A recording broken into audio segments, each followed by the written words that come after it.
Est-ce que vous avez des éléments concrets qui prouvent que Madame Bongo signait des documents officiels à la place de son mari? Voilà les pièces du dossier. Écoutez. Je dis, les juges ont des preuves. Voilà. Qu'est-ce que vous n'arrivez pas à comprendre? Comment lui peut savoir que les juges ont des preuves? Donc l'affaire a déjà été jugée. L'affaire a déjà été jugée. Oligui a jugé de cette affaire donc au palais présidentiel. Terminé. Mais écoutez, il n'y a même pas encore eu un débat contradictoire entre l'accusation et la défense. Oligui adjuge et vend déjà l'affaire. Les juges ont des preuves. Est-ce que ce monsieur sait que ça, c'est justement une violation de l'indépendance de la justice? Est-ce que le président de la transition, le chef de l'État, doit apprécier, doit s'exprimer sur le contenu des preuves détenues par la justice? Est-ce que c'est son rôle? Est-ce que s'il avait été correctement éduqué politiquement, Oligui ne devrait pas dire « Je n'ai pas à faire de commentaires sur cette affaire ». Non, monsieur commente. Pourquoi? Parce que c'est lui qui est le procureur. C'est lui qui accuse. L'accusation ici, c'est Oligui. Bienvenue dans l'analyse politique du professeur et président de l'Institut de l'Afrique des Libertés, le docteur Franklin Nyamsi. N'hésitez pas à aimer la vidéo et la partager avec vos amis. C'est parti.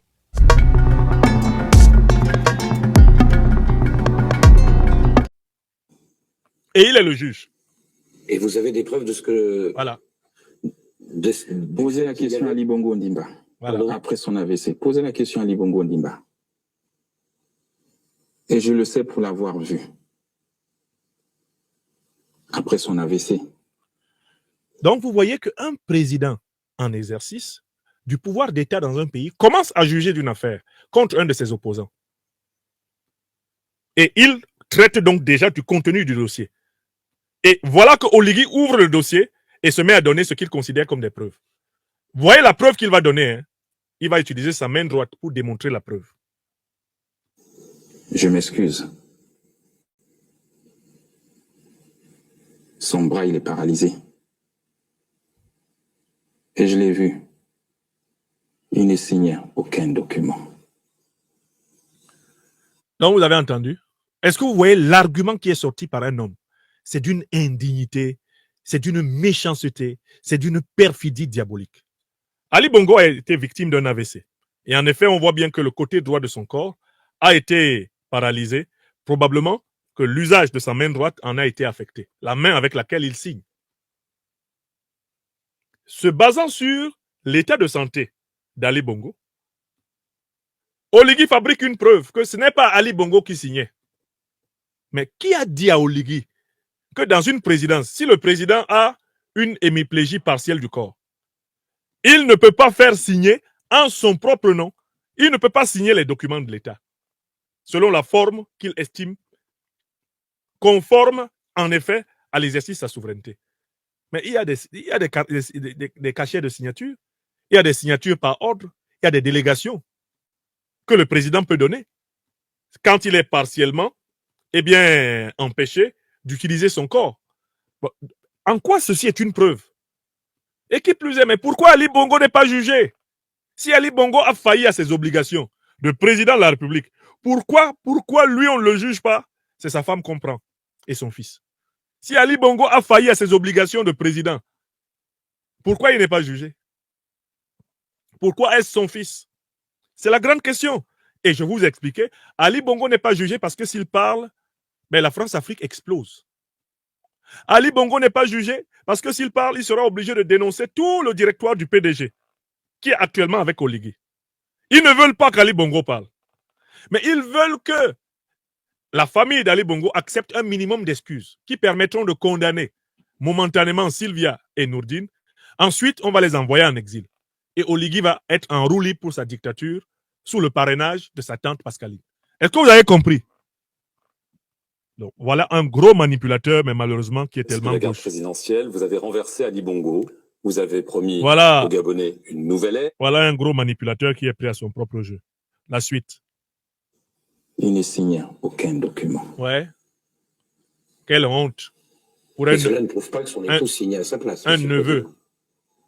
Regardez quelqu'un pour le pouvoir. Je vous ai dit, la justice a des preuves. Voilà, la justice a des preuves. Après chaque conseil des ministres, c'est encore la justice, ça. Les paraffaires étaient transférés à son domicile. Voilà. Il parle de Donc l'affaire. vous comprenez qui signe à son domicile. Voilà. Son épouse. C'est vous qui le dites. C'est vous qui le suggérez. Vous voyez la méthode du traître. Ils savent tous ce qu'ils doivent révéler à la foule.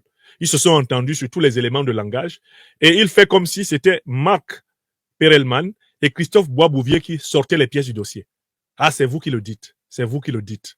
Pourtant, c'est lui qui leur dit de le dire. C'est lui qui leur a dit que c'est ce qu'il va dire. Avant qu'ils ne tiennent l'émission, ils se sont entendus sur les réponses qu'il va faire. C'est un jeu de ping-pong. C'est un jeu de larrons en foire que vous regardez. C'est pas une interview, et bien politique authentique. Non, non. C'est la justice. Et ça rigole. Et qui le sait? Parce qu'il y a l'une des preuves qu'ils ont. C'est un cachet. Et merci. Alors, beaucoup de classiques de l'Ancien Régime, on vient de parler des 2 personnes poursuivies, peu sont poursuivis d'ailleurs, mais beaucoup se sont ralliés à votre candidature. Très bien. L'ancien parti au pouvoir, symbole de l'ère Bongo, le PDG, va aussi se rallier à vous. Alors, qu'est-ce que vous répondez à ceux qui disent que finalement, vous ne faites que perpétrer le système qui était en place, qu'en somme, vous faites du Bongo sans Bongo? Ici, le journaliste Marc Perelman se trompe à son tour de verbe à utiliser. Tellement ils sont à l'aise là-bas. Et ils peuvent même mal parler français. C'est pas le verbe perpétrer. C'est pas le verbe perpétrer qui doit être utilisé ici par Marc Perelman. C'est le verbe perpétuer. Perpétuer. Maintenir dans la continuité quelque chose. Perelman se trompe de verbe ici. D'accord? Donc, même dans le français, là, nous, les Africains cultivés, nous sommes les maîtres des Français. Écrivez ça. Oui! Il faut que Oligui comprenne que lui-même et les 2 journalistes qui sont là, il y a des gens en Afrique qui peuvent corriger leur français à tous les 3. Et puis il n'y a rien. Ça ne va pas quelque part. Perelman dit perpétrer. Non. Le verbe perpétrer n'a pas sa place ici. Perpétrer, c'est poser un acte. Commettre un acte. D'accord? Le mot ici, c'est le mot perpétuer. C'est ce mot que Perelman devait utiliser. On peut considérer que sa langue a fourché. Ou qu'il a mal lu la question qu'il a lui-même sur son prompteur. Mais nous, on est là pour corriger le français. Par qui qu'il soit parlé. Quel que soit celui qui le parle, il y a des Africains qui peuvent le corriger. Et ce n'est pas Oligui Nguema. Oligui Nguema ne fait pas partie de ceux qui, comme nous autres, peuvent dire là, cela ne se dit pas. Oligui n'en fait pas partie. Il a menti aux Gabonais quand il leur dit vous avez mal compris le français. Lui, il a des problèmes de compréhension de la langue française. Oligui, ça c'est clair. Il devrait faire un recyclage, il devrait faire une remise à niveau s'il continue à utiliser le français comme langue de travail. Il n'a pas le niveau en français. Bonjour et bienvenue sur France 24 et sur Radio France. La suite. Et vous avez des preuves de ce que... Posez la question à Ali Bongo Ondimba. J'avance là. Voilà. Et je vous ai dit, la justice a des preuves. Voilà. Après chaque conseil des ministres, les paraffaires étaient transférés à son domicile.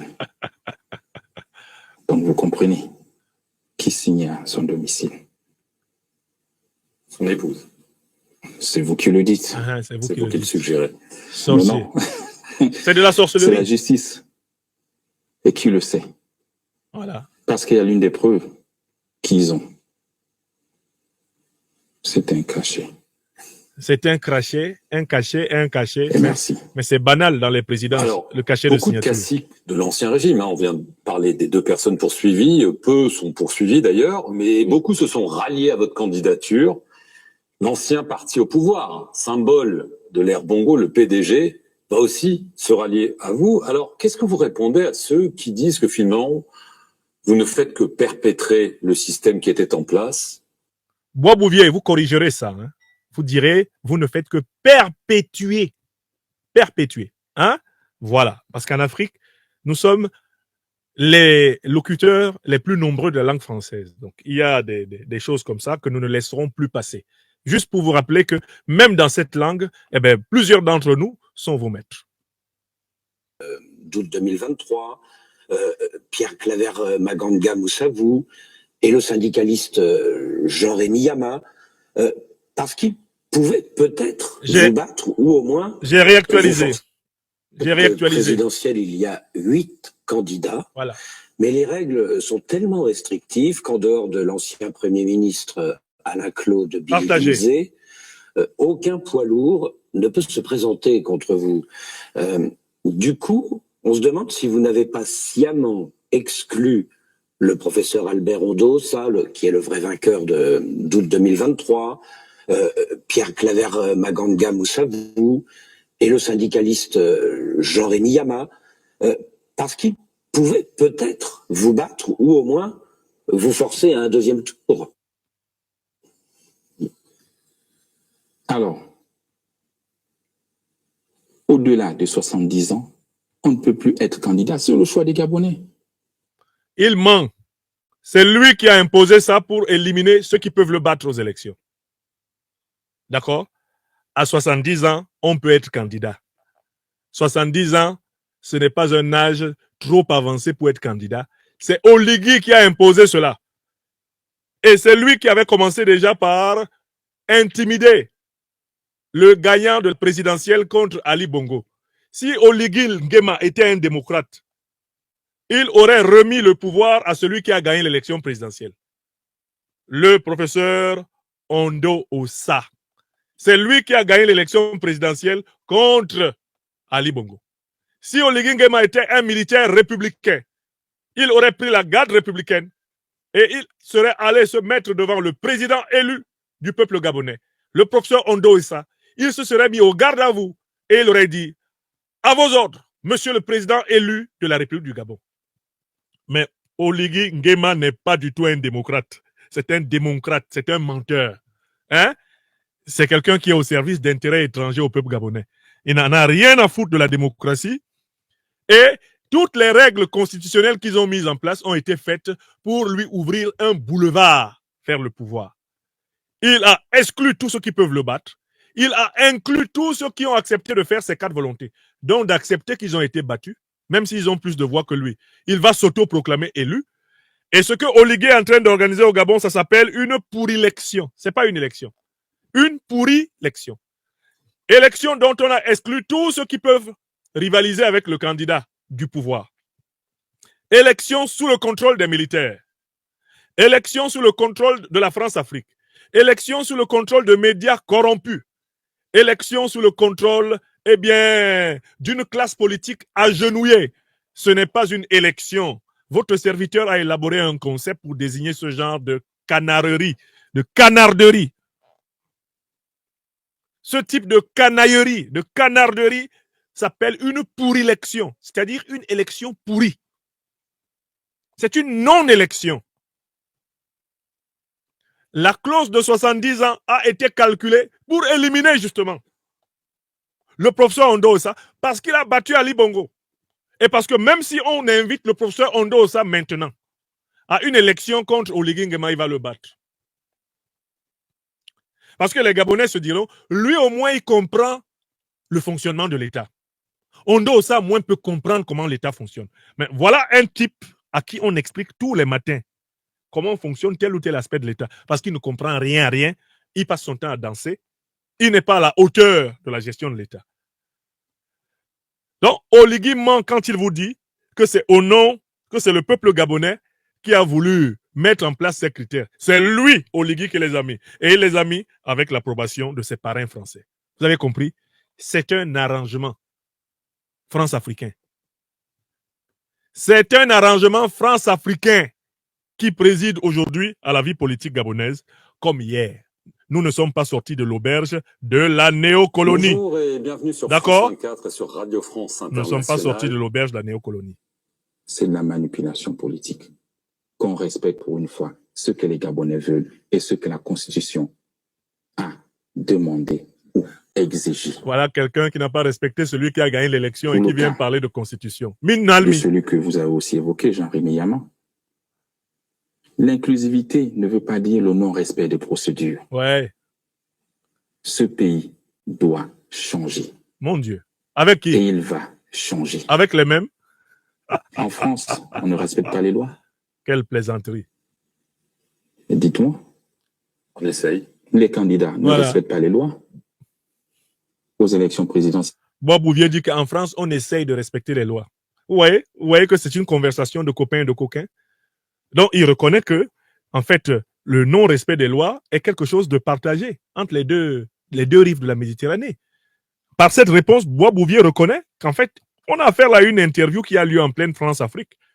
Est-ce qu'en France, on ne respecte pas les lois? Réponse de Bois Bouvier, on essaye. Il reconnaît alors qu'on est dans le même marigot de la négation de l'état de droit. N'est-ce pas? La France-Afrique, le plus long scandale de la République française, selon le bel ouvrage de François-Xavier Verschave. Ils ne fournissent pas des dossiers. Et pourquoi voulez-vous que c'est en Afrique qu'on doit tout le temps accepter ces erreurs que nous voulons changer? Voilà une phrase qui est faite par quelqu'un qui dit aux Gabonais qu'ils ne savent pas comprendre le français.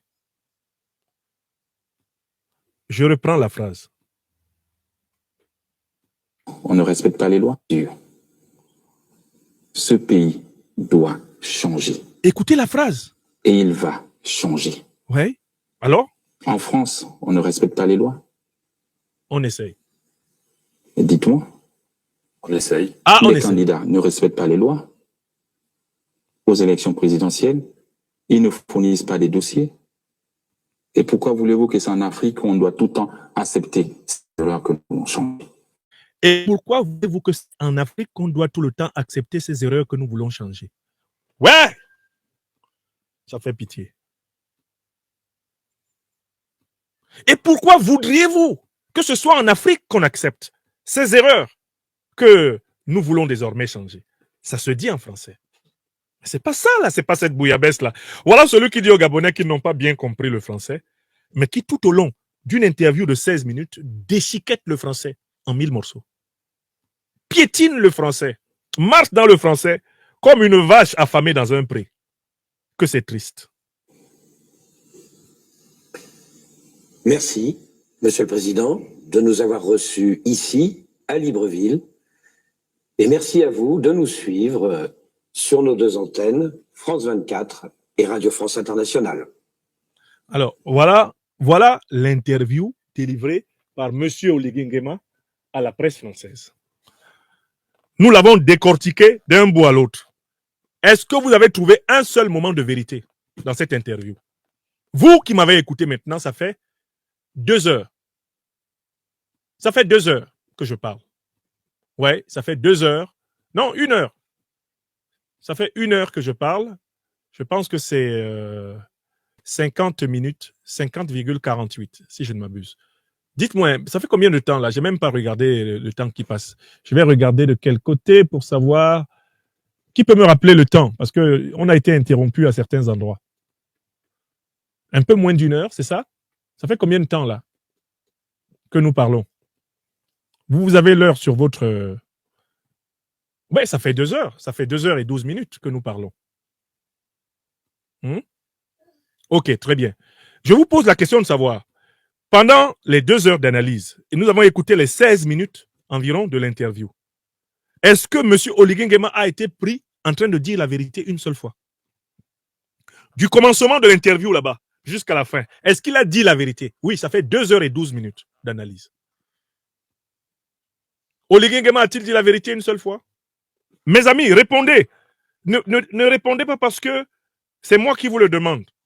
Vous avez vous-même suivi Oligui Nguema parler et je vous ai apporté des contre-arguments, question-réponse par question-réponse. Est-ce que j'ai eu du mal à prouver qu'il ment? Oligui Nguema prétend que les Gabonais ne comprennent pas la langue française.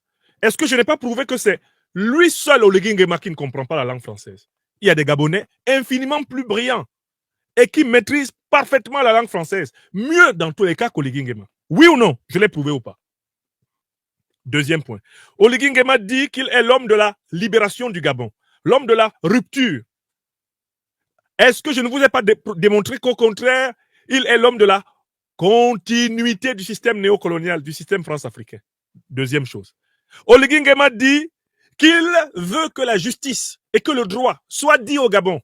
Est-ce que je ne vous ai pas démontré qu'Oligui Nguema, justement, biaise la justice, piétine la justice, oriente la justice en fonction des intérêts d'un clan qui, avec la bénédiction du néocolonialisme français, tient le Gabon en otage? Quatrième point important. Oligui Nguema prétend incarner la fierté gabonaise. Mais est-ce que vous n'avez pas vu Oligui Nguema incapable de mettre fin à l'occupation militaire, à la domination politique, au contrôle de l'État gabonais par la puissance néocoloniale française? Vous n'avez pas vu ça? Sur le quatrième point, il a menti ou pas? Enfin, un dernier point. Est-ce que Oligui Nguema, qui prétend être amoureux du peuple gabonais, est-ce qu'il aime les Gabonais? Quand on voit l'inhumanité dont il est capable pour le pouvoir, est-ce qu'Oligui Nguema était obligé d'utiliser le handicap physique de son oncle, je dis bien son oncle, Ali Bongo, comme argument politique face à la presse étrangère?